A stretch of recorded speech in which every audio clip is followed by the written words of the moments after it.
That's right, keto under 20. Way to go with your keto food plan. Hi, everybody.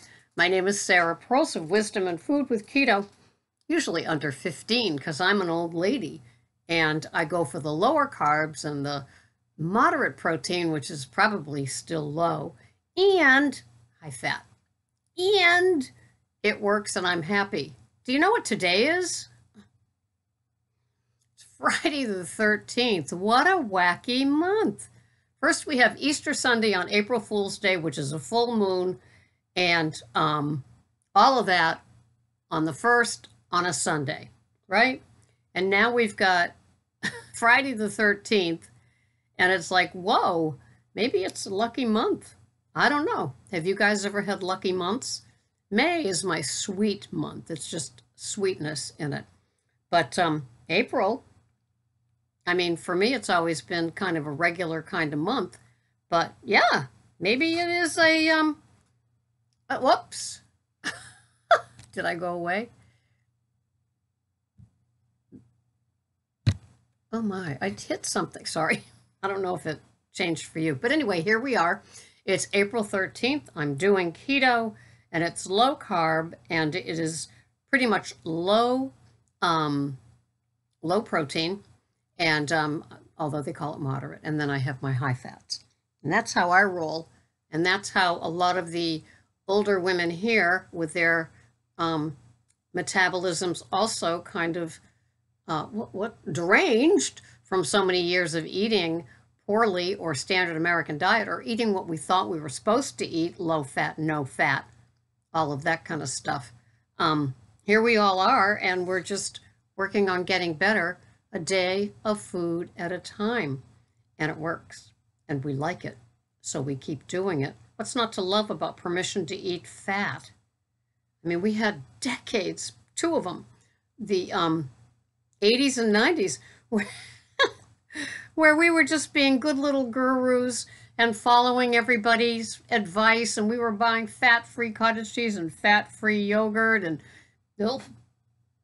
low-carb fat-free cheese, and you know, this is how we can make something, and it's like, look at all the calories we save by having low fat, no fat. It's crazy. We would never go back to that. So I was listening to, and it's now about 2 weeks old, and it's one of Scott the truck driver's videos, and the title of it is, getting away from having your diabetes or being, pre-diabetic without medication by using, keto foods. And it's so much more, that video is so much more than that, because he talks about your social intercourse, as it were. And that's where, if you were in the 8th grade and the teacher said that, you would all go, but it's what I was thinking. I mean, there's no other word really. And so, as we go out there in the world and we're practicing our keto food plan, and it's pretty darn serious to us, and we take care of ourselves and we track our food, we weigh our food, we measure our food, and we have certain times of the day that we either have one meal or one of our 2 meals, and we're kind of, for a lot of us, religious about it. And he was talking again about orthorexia, and somebody must have said something to him, just like they did to Ruth May, about being orthorexic, and just like so into the food plan. And it's like, is that a wrong thing? Is that a bad thing? Isn't that like being healthy and aware of your body for the first time in maybe a long time, and taking care of yourself? Why is that such a bad thing? I mean, it's not like we're crazy, like we have to, I don't know, do whatever we do that could be a disorder for a therapy session. But, we do kind of get a little on our own, obsessed, and we can be that way here on keto websites and comments and our own channels. But is that such a wrong thing? Because we're practicing a way of life, a lifestyle, and healthy eating for the first time in our lives. And then somebody comes along and says, hey man, blah, blah, blah, blah, blah. And it's like, Well, you don't do keto till noon on Friday. And then from Friday afternoon on, you know, game on the weekend, and you have all kinds of CRAP and CARBSs and all kinds of things that are not keto friendly, thinking that you can jump on and off like sometimes people do with alcohol.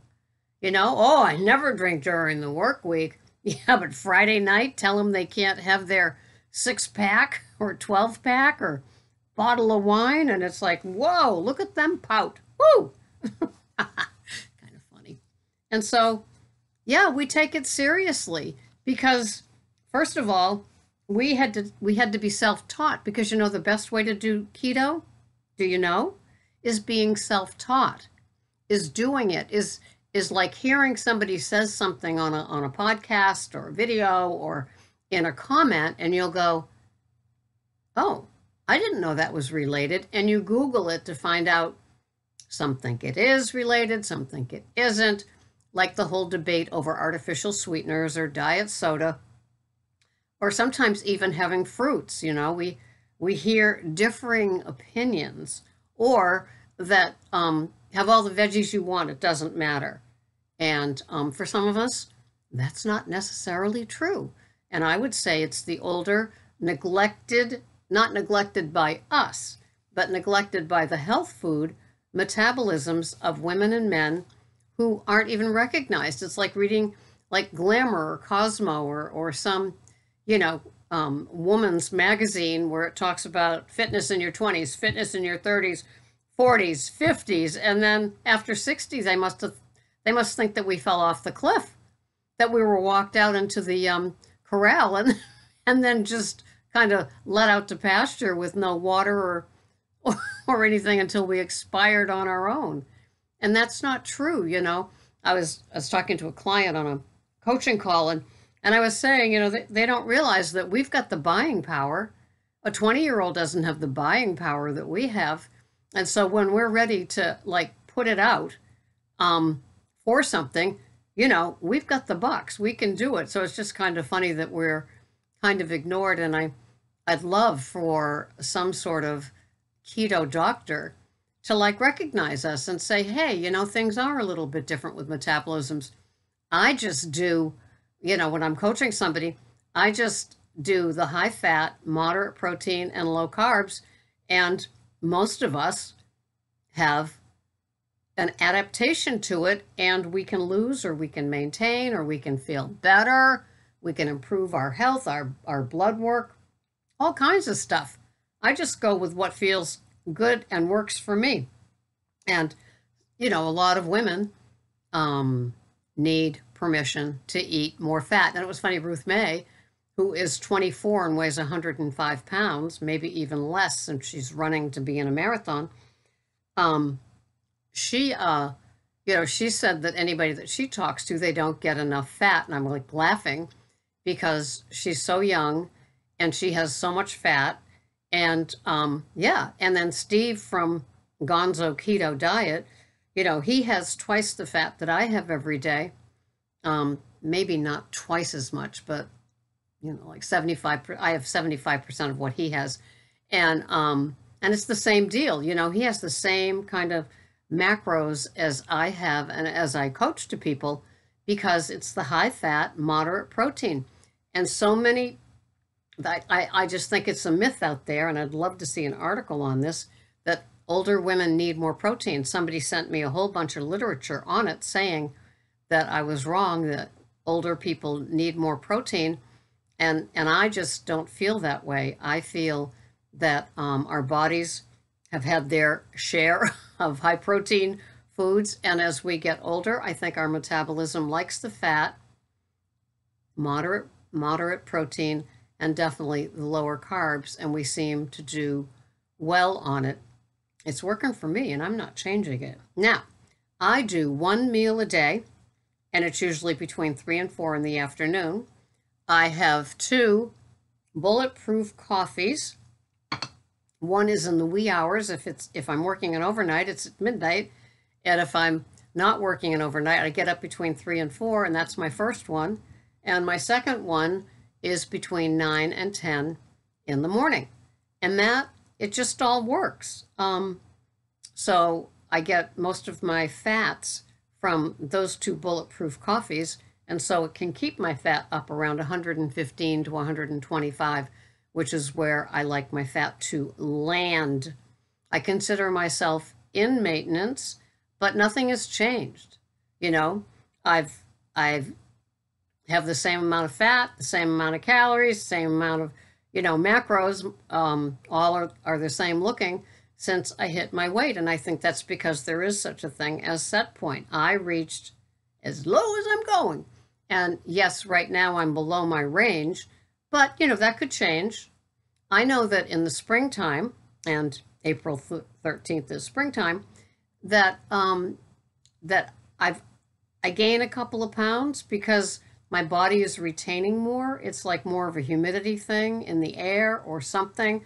But I remember when I was pregnant and I put on weight and I said, oh God, I'm going to get yelled at.